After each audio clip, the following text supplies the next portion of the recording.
وأقصد في مشيك واغضض من صوتك إن أنكر الأصوات لصوت الحمير صدق الله مولانا العظيم إن الله وملائكته يصلون على النبي يا أيها الذين آمنوا صلوا عليه وسلموا تسليما دروشی بابا دے بلند اللہم صلی علی محمد وعلى آل محمد وبارک وسلم وصلی علیہ. حاضرین محترم، میں کوئی خطاب کرنے کے لیے نہیں آیا. حضرت فضل الدین کلیامی رحمۃ اللہ علیہ کے سالانہ عرس کی اس آخری رات کی تقریب میں شمولیت کے لیے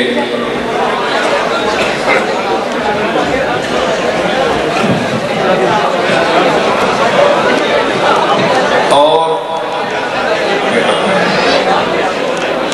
اس دیرینہ تعلق باہمی جو میرے جد امجد حضرت پیر میر علی شاہ صاحب رحمۃ اللہ علیہ اور حضرت بابا فضل الدین کلیامی کے درمیان تھا، اس کی یاد تازہ کرنے کے لیے میں یہاں آیا ہوں. شعبان فرید صاحب کی محبت اور آپ لوگوں کا جو ذوق ہے اس کے تحت میں دو چار چیزیں پیش کروں گا آپ کے سامنے.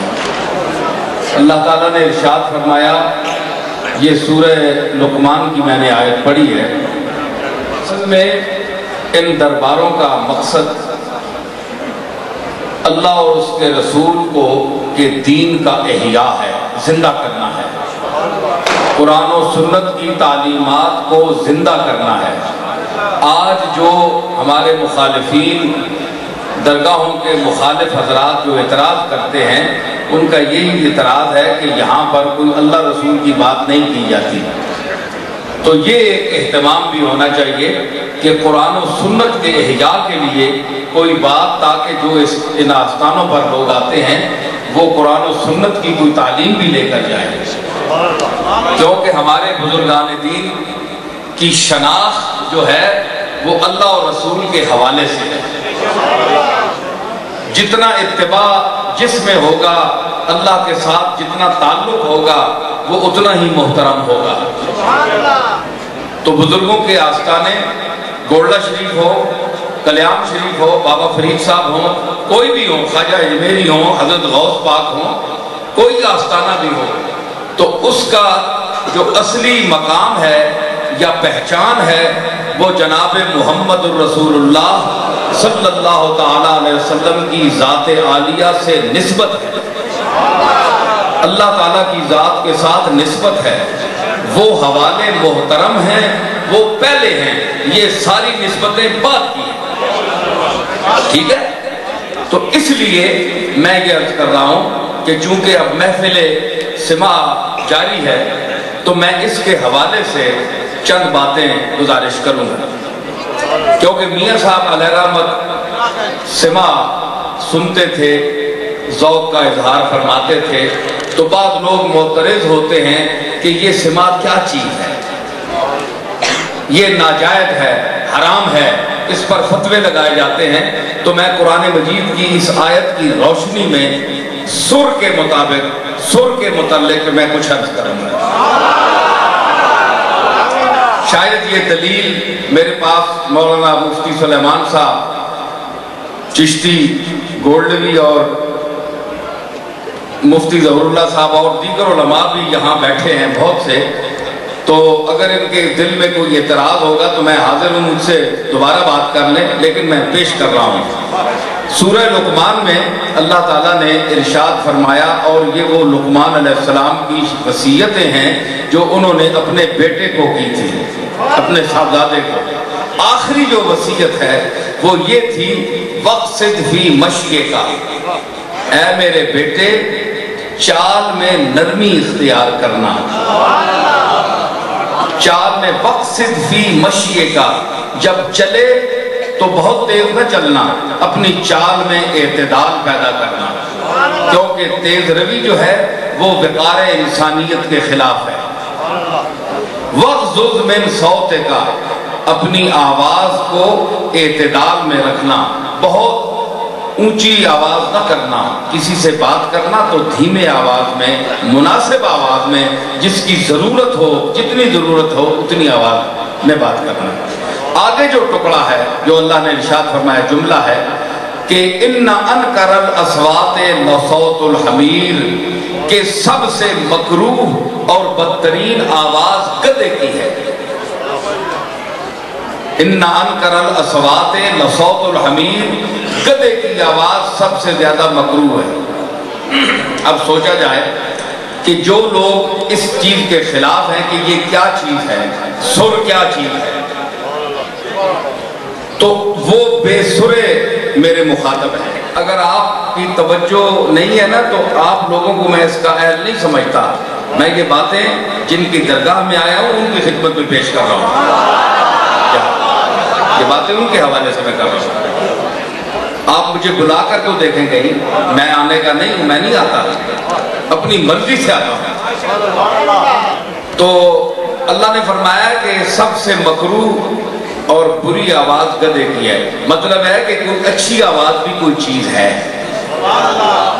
دیکھیں نا، ہر چیز کی جو مذمت کی جائے تو اس کے مقابلے میں تعریفی پہلو بھی ہوتا ہے، تو مطلب ہے کہ جو آواز اچھی ہے اس کا بھی ایک مقام ہے، اور جو اچھی آواز مقام پر ہو اسی کو سر کہتے ہیں۔